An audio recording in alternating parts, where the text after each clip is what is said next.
Bonjour à tous, bienvenue à Muséum Connexion pour ce nouveau meet-up. Aujourd'hui, nous allons... Pardon, je mets ma caméra, ce sera plus confortable. Bonjour à tous, bienvenue pour ce nouveau meet-up de Muséum Connexion. Excusez-nous, nous sommes un peu en retard pour l'ouverture de ce meet-up. Aujourd'hui, l'idée est de vous donner en avant-première quelques innovations que vous pourrez découvrir à Muséum Connexion les 16 et 17 janvier prochains.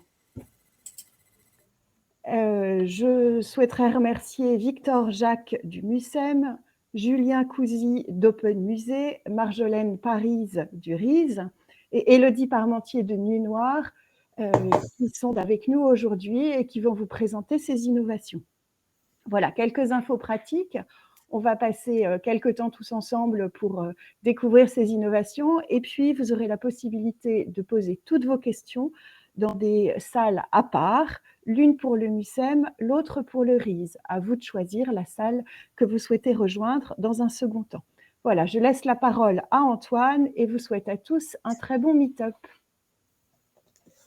Bonjour à tous et à toutes. Donc veuillez nous excuser pour le retard et nous sommes très heureux de vous retrouver pour ce dernier meet-up de l'année en préfiguration de la prochaine édition de Muséum Connexion. Occasion de présenter dans ce cadre des duos de l'innovation. Donc deux duos qui ont été sélectionnés et qui sont une sorte d'événement dans l'événement, dans le sens où ces duos sont constitués à la fois de partenaires et de lieux culturels qui ont développé un projet inspirant et innovant qui seront mis à l'honneur dans le cadre de la prochaine édition de Muséum Connexion.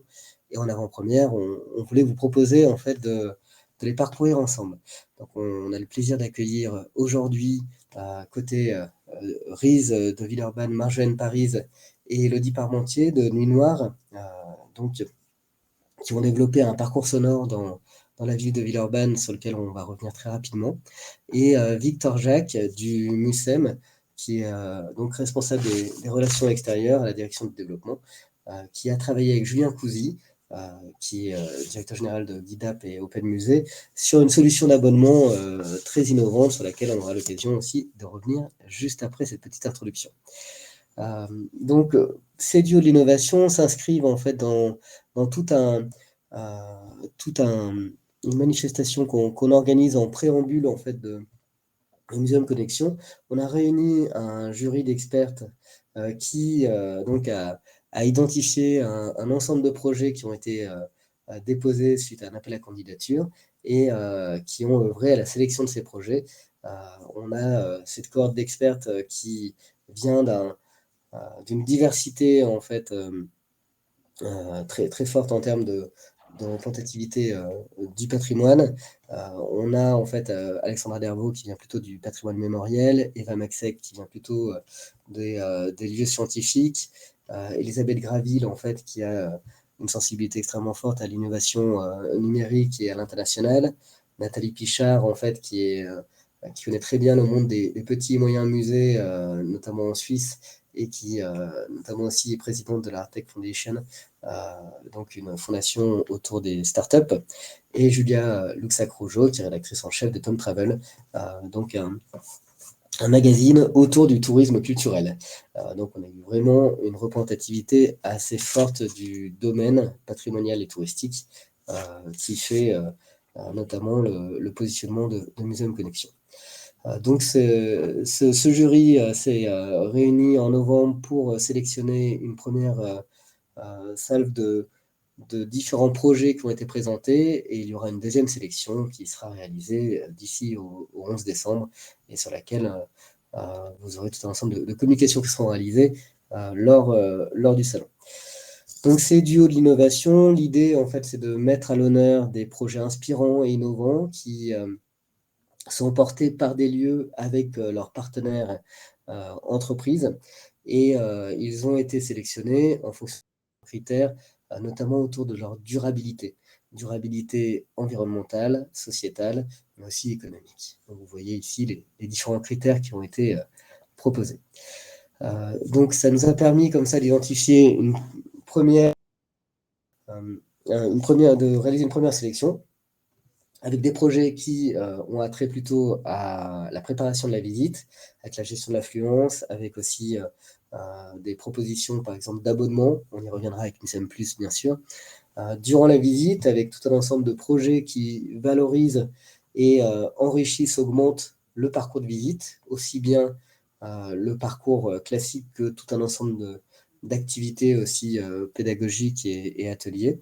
Et post-visite, donc on aura aussi tout un ensemble d'innovations qui viennent aussi enrichir la relation suite à la visite d'un lieu, notamment en termes de souvenirs, de fidélisation, de parcours hors les murs. Donc toutes ces innovations seront à retrouver bien sûr dans le cadre du salon. Pour rentrer dans le vif du sujet en fait de ce qui nous réunit aujourd'hui, donc on souhaitait vous présenter deux projets, l'un porté par RISE et la société Nuit Noire, qui est un parcours sonore dans la ville de Villeurbanne, qui a été développé en collaboration avec ce lieu qui est le RISE, qui est un lieu multidisciplinaire, donc à la fois archives, mais aussi médiathèque, lieu de médiation, de recherche, d'exposition, de résidence, qui est ouvert depuis 2008 et qui a décidé de développer en fait un parcours sonore dans le cadre de la labellisation de la ville de Villeurbanne comme capitale française de la culture en 2022. Quant au deuxième projet en fait, qu'on souhaitait mettre à l'honneur, il est porté par le MUSEM avec la société Guidap et Open Musée. Il s'agit d'une solution d'abonnement particulièrement inspirante et innovante qui a été développée depuis peu et qui est désormais accessible au sein du MUSEM. Le MUSEM, sans trop le présenter, puisque c'est un établissement aussi qui est particulièrement renommé, qui s'est ancré dans le paysage culturel français, mais qui a ouvert en 2013, qui est héritier du musée d'ethnographie de Trocadéro, du musée national des arts et traditions populaires, situé dans le bassin de la Joliette à Marseille. Donc, ils ont travaillé sur tout un programme qui permet à la fois de valoriser donc, la programmation culturelle via une application du musée, mais aussi de permettre aux personnes qui s'y abonnent d'accéder directement à un ensemble de ressources qui sont proposées, et enfin aussi de pouvoir accéder de façon illimitée aux expositions grâce à la souscription de cet abonnement. Donc on y reviendra juste après.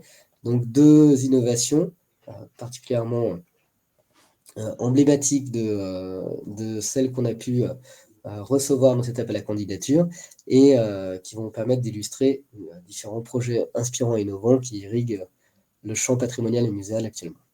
Alors peut-être pour commencer, je propose tout de suite d'initier la conversation avec le RISE et Nuit Noire et revenir peut-être sur le contexte et l'enjeu de cette collaboration qui a donné naissance à ce parcours sonore. Donc Marjolaine, peut-être si vous voulez revenir sur la façon dont a été initiée finalement cette collaboration. Bonjour à tous et toutes. Donc, comme vous le rappelez, Villeurbanne a été labellisée capitale française de la culture pour l'année 2022. Et c'est dans ce cadre-là que le RISE a été chargé du volet patrimonial de la labellisation. Du coup, une des nombreuses actions qui a été mise en place pour cette année un peu particulière, ça a été la création de 22 balades urbaines guidées. En parallèle de ces balades urbaines guidées, on a souhaité en pérenniser 5 qui pouvaient être suivies en toute autonomie par les usagers. Donc c'est ce dispositif-là qui est nommé les Curieux Détours. Donc il y a 2 éléments complémentaires, la signalétique au sol, le trait de couleur que vous voyez sur les images, ponctué de clous, vous le voyez également, disposés sur les points d'intérêt patrimoniaux. Et ces QR codes qui sont sur les clous renvoient au dispositif de web app qu'on a développé avec Nuit Noire. Voilà, pour en tout cas la présentation à grosses lignes de des premiers enjeux. On avait la volonté de 4 points qu'on a voulu mettre en avant concernant les grands enjeux, il y avait la fidélisation du public, l'inclusivité, et puis la valorisation des quartiers populaires et la diversification des contenus. Puisqu'effectivement, on a à la fois du son, dont Élodie va parler un peu plus précisément tout à l'heure, mais aussi pas seulement du son, des images, des petits jeux, enfin, tout ce qui est possible, des visites à 360, tout ce qui a été possible de faire pour valoriser ce patrimoine un peu particulier. Merci Marjolaine. Alors peut-être avant de revenir un petit peu plus en détail sur le projet, sur la collaboration que vous avez mise en œuvre avec Nuit Noire, on va se tourner vers le MUSEM. Peut-être revenir sur cette idée en fait qui a émergé là aussi avec la volonté de fidéliser en fait les publics du MUSEM. Comment est née cette idée en fait finalement, Victor, de créer cet abonnement qui est particulièrement inédit en fait dans le monde muséal? C'est un projet qui est né dans un contexte particulier parce qu'en fait, l'idée est née à l'occasion du premier confinement, vraiment le moment où tout a été fermé au tout début de la crise Covid. Moi, mes fonctions au MUSEM, elles étaient vraiment de travailler sur les partenariats entreprises.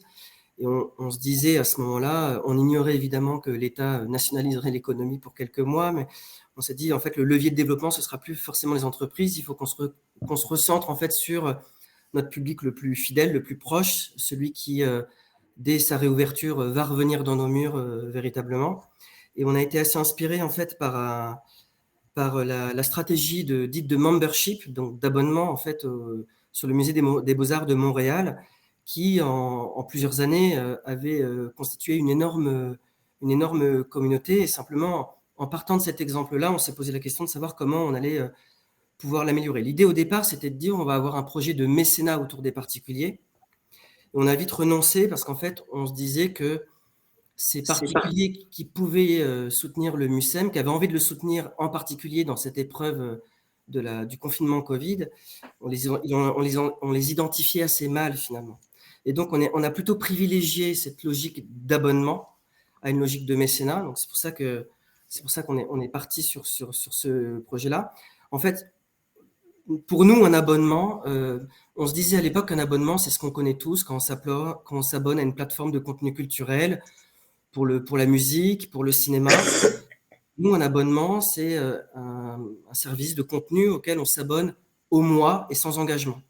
Et en fait, on s'est rendu compte que ça n'existe, en tout cas, on ne l'a pas observé dans aucun musée, ni français ni européen. Et c'est vraiment parti de cette idée-là, de dire on veut créer un abonnement mensuel sans engagement, en ligne et entièrement dématérialisé pour que vraiment le visiteur puisse venir au musée comme s'il s'agissait de son salon, de son jardin, et vraiment de renforcer le lien. C'est un abonnement qui ne s'adresse pas aux touristes occasionnels, mais vraiment au public le plus régulier du MUSEM. Et l'idée, le contexte de la création de ce projet, c'est vraiment celui-ci. Merci beaucoup Victor. Donc Victor et Marjolaine, vous venez un peu de fixer ce qui caractérise en fait le volet innovant de vos projets.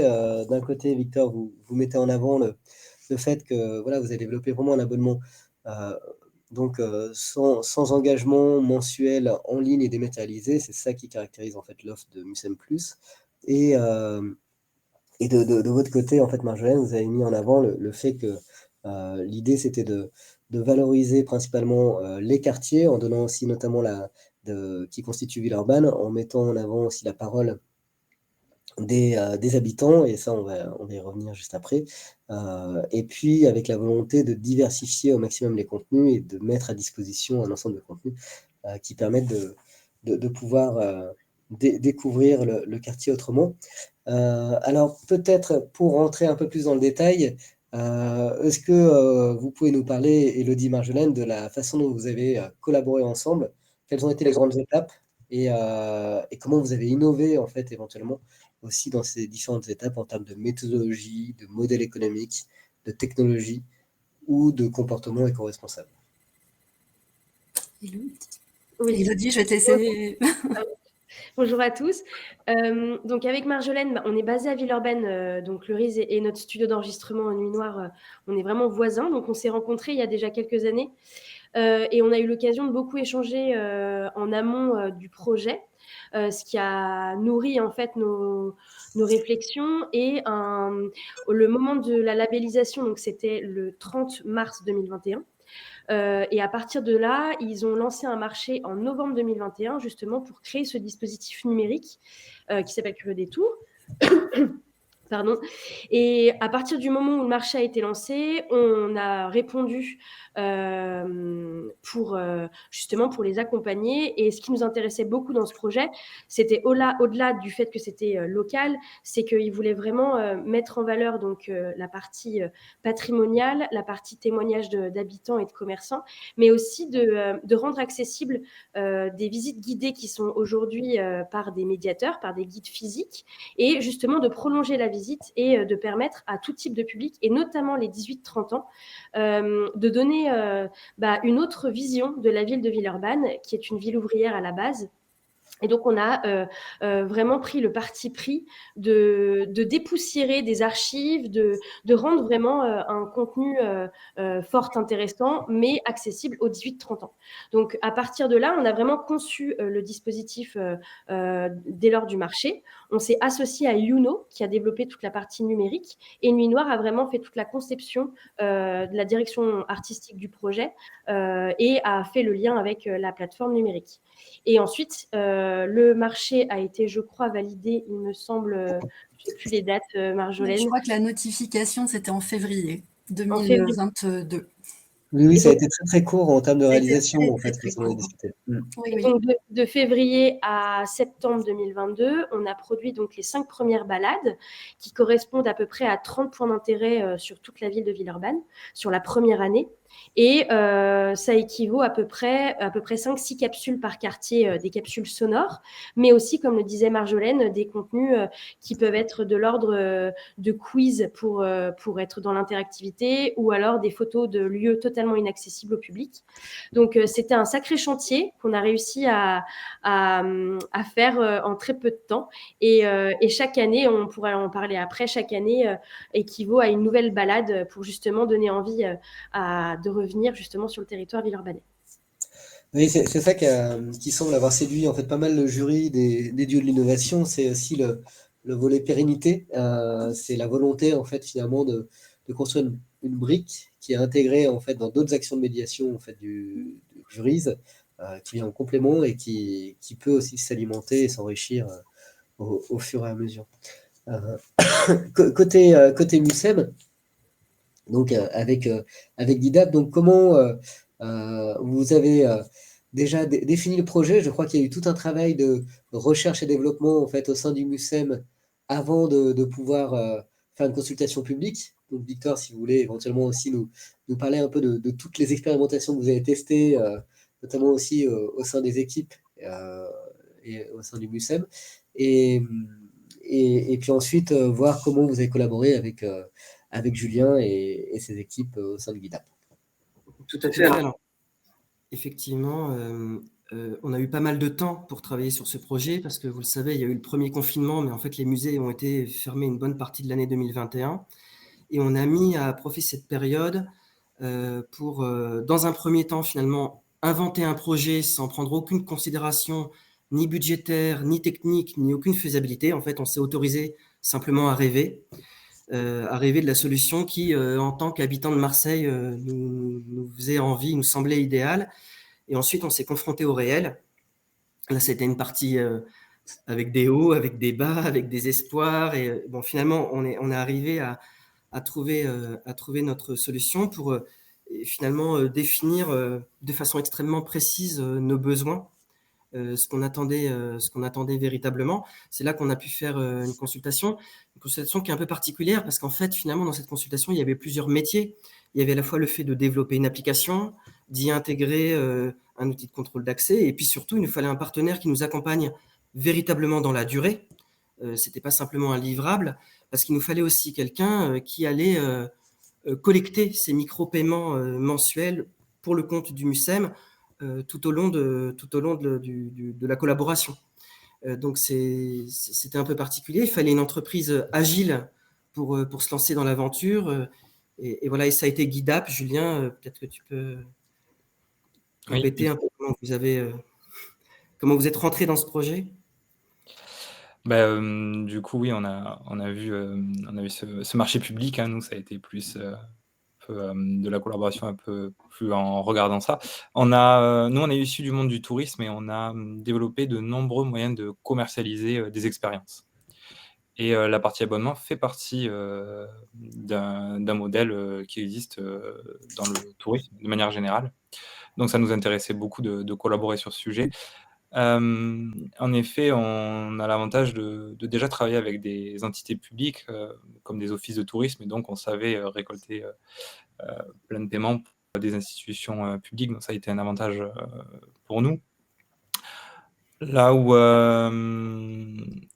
la difficulté était pas évidente, c'est de discuter notamment comment on fait pour digitaliser cet abonnement, donc faire qu'on ait un badge disponible sur son téléphone et qui puisse être bipé à l'entrée de chaque musée. Et donc là, on a pu s'appuyer sur des technologies comme Steed, avec qui on a bien collaboré pour réaliser ça. Donc, voilà, que dire, on a écouté le marché public, après on a bien travaillé avec nos équipes. On a un outil qui est très flexible et qui nous permet de nous adapter à tout mode de commercialisation. Donc c'est comme ça qu'on est arrivé à remplir le défi de réaliser cet abonnement digital en 1 an, quoi. Voilà. Et puis, juste une petite précision, c'est qu'en fait, ce travail de collaboration, il continue encore parce qu'on continue d'avoir des retours. Et en fait, il ne s'agit pas d'avoir un produit d'une certaine manière complètement livré et abouti. On s'adapte aussi en permanence, on continue d'apprendre. Ouais. Et en fait, cet outil, là où il est formidable, c'est qu'il ouvre beaucoup de perspectives.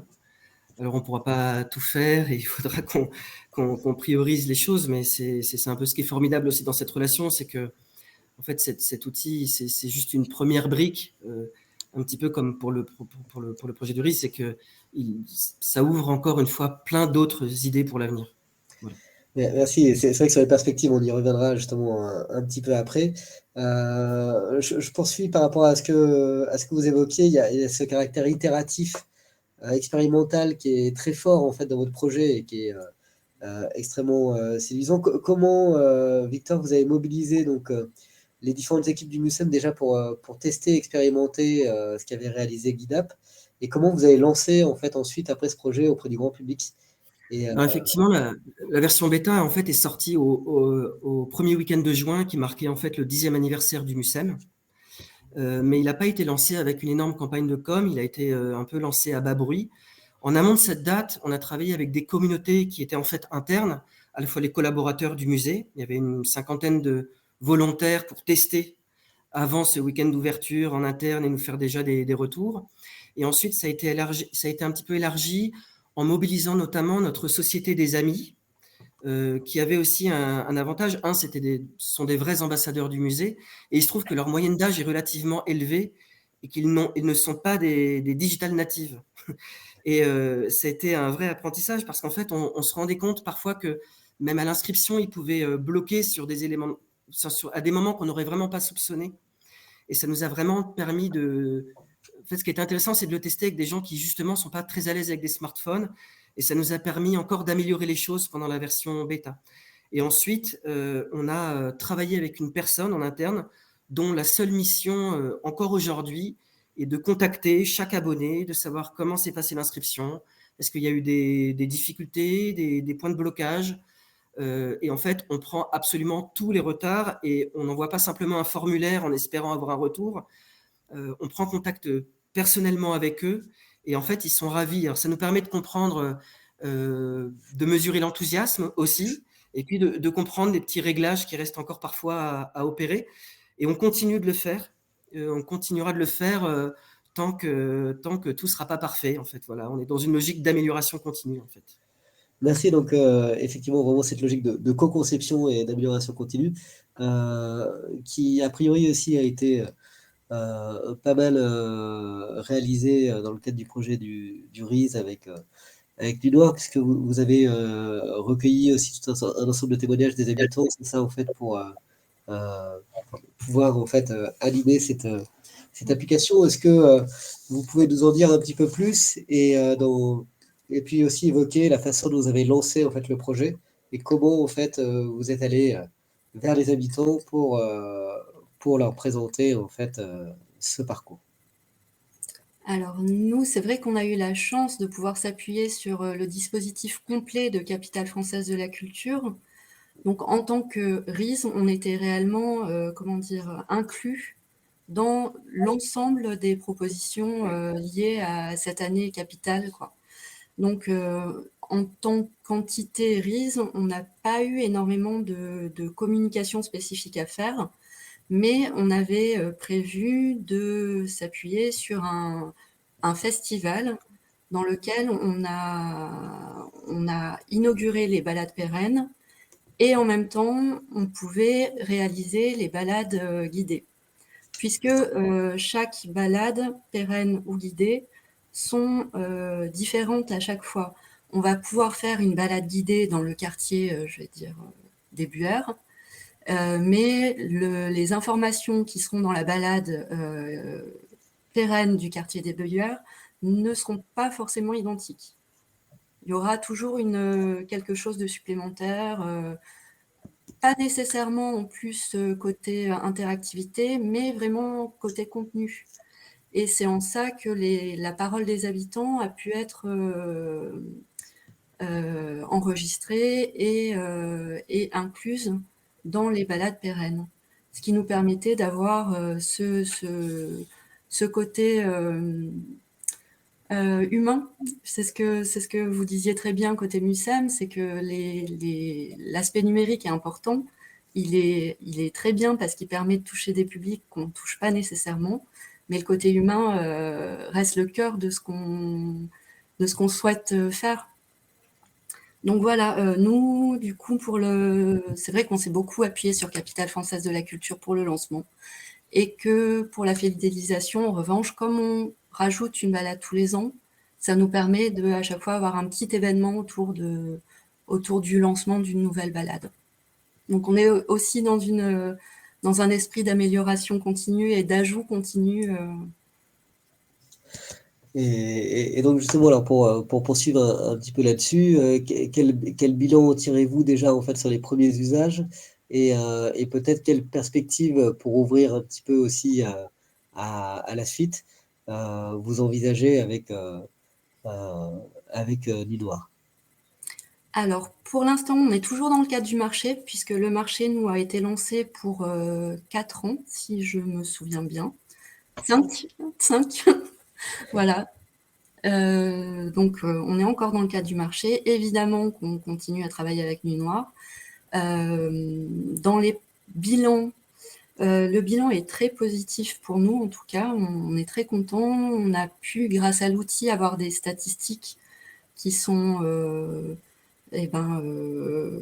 vraiment positives, puisque moi, je pense qu'Élodie a les chiffres vraiment précis.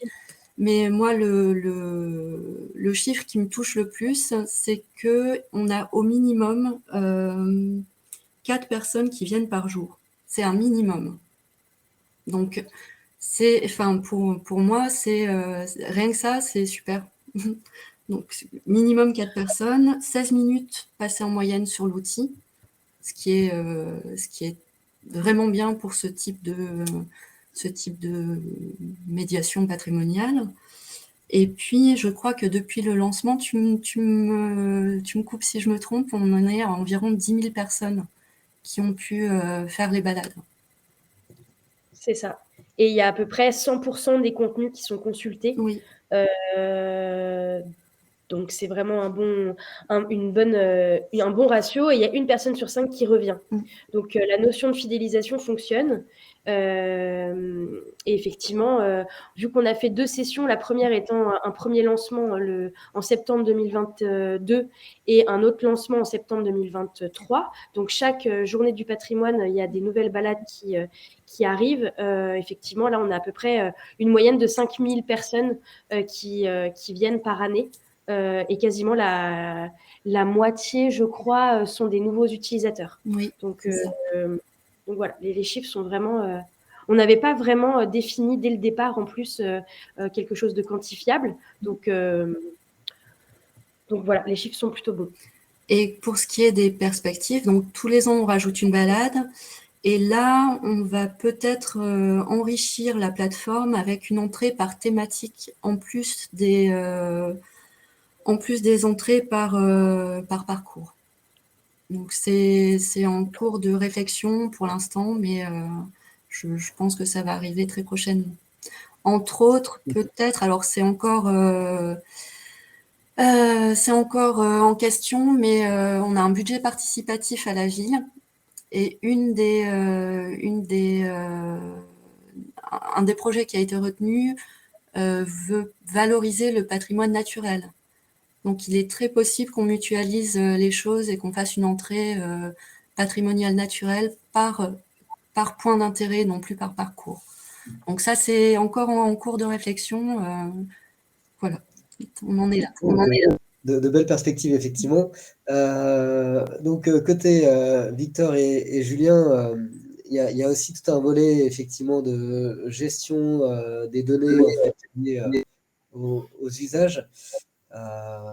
Si vous voulez nous en parler un petit peu et puis peut-être dresser un bilan en fait, de ces premiers usages, les perspectives, et puis après on passera en fait, dans la séquence plutôt discussion avec l'audience.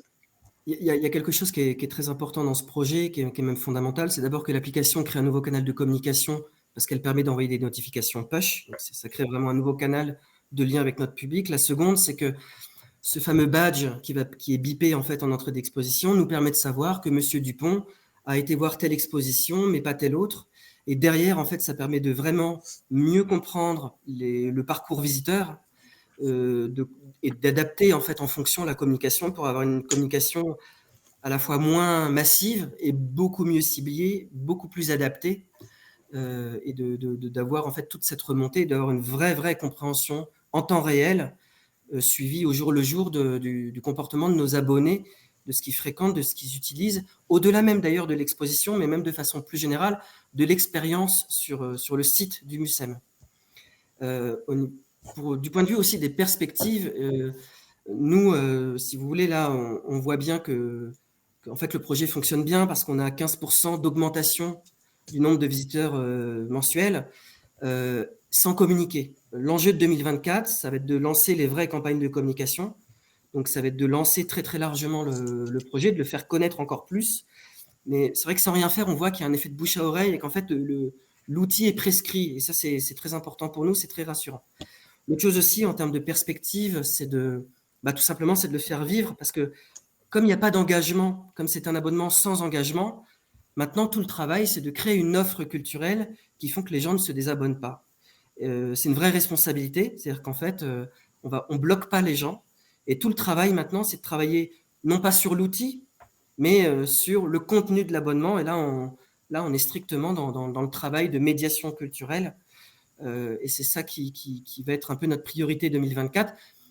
J'ajoute aussi qu'il pourrait y avoir d'autres perspectives. Ce projet-là, il pourrait très bien... finalement, il fonctionne pour le MUCEM. Le MUCEM s'insère aussi dans un écosystème où il y a d'autres musées dans la région. On peut très bien aussi travailler en réseau en travaillant avec le même outil. Et il peut y avoir aussi un effet, un outil commun finalement pour promouvoir à l'échelle d'un territoire des pratiques culturelles beaucoup plus larges. C'est peut-être à plus long terme, mais c'est peut-être quelque chose sur lequel on aura envie de travailler aussi en lien avec nos partenaires sur le territoire. Merci beaucoup en tout cas pour ces différents témoignages en fait qui montrent aussi des perspectives très intéressantes en termes d'enrichissement de contenu, en termes de médiation, enfin d'intégration dans un ensemble d'actions de médiation, de communication, de valorisation, bref de faire vivre en fait finalement ces projets qu'on aura l'occasion en fait de reparcourir dans le cadre de Museum Connexion avec un ensemble d'autres projets inspirants dans le cadre de ces duos, sur un plateau télé qui sera dédié à ces sujets dans le cadre du salon.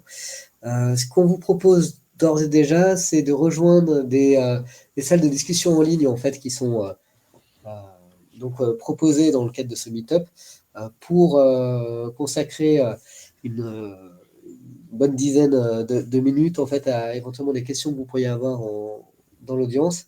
Et puis on pourra comme ça en fait échanger plus directement.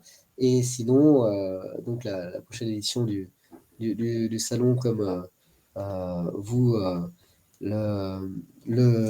vous en doutez, c'est le 16 et 17 janvier, voilà, pour pouvoir rejoindre et découvrir ces différents duos. Un grand merci pour votre écoute et on se retrouve donc directement dans les petites salles pour pouvoir échanger.